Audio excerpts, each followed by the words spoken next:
প্ৰিয় বন্ধু বান্ধৱীসকল, সুপ্ৰভাতাঞ্জলি প্ৰভাতী বাৰ্তালৈ স্বাগতম। আজি 17 পুহ শুক্লপক্ষ চতুৰ্দশী 1432 ভাস্কৰাব্দৰ যোগ আৰু 2 জানুৱাৰী 2026 শুক্ৰবাৰ। আজিৰ প্ৰভাতী বাৰ্তা।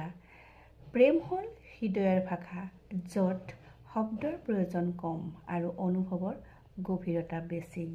এই প্ৰেমে জীৱনক সুন্দৰ, উজ্জ্বল আৰু মানৱীয় ৰূপ দিয়ে।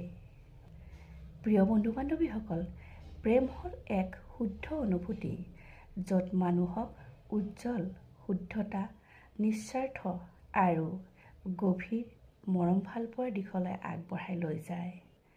য'ত এজন ব্যক্তিয়ে আন এজন ব্যক্তিলৈ সন্মান, ত্যাগ আৰু যত্নৰ ৰূপ প্ৰকাশ কৰি তোলে।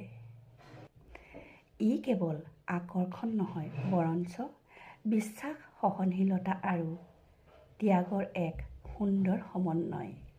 সেয়ে প্ৰিয় বন্ধু বান্ধৱীসকল, প্ৰেম সঁচা হৃদয়েৰে কৰক।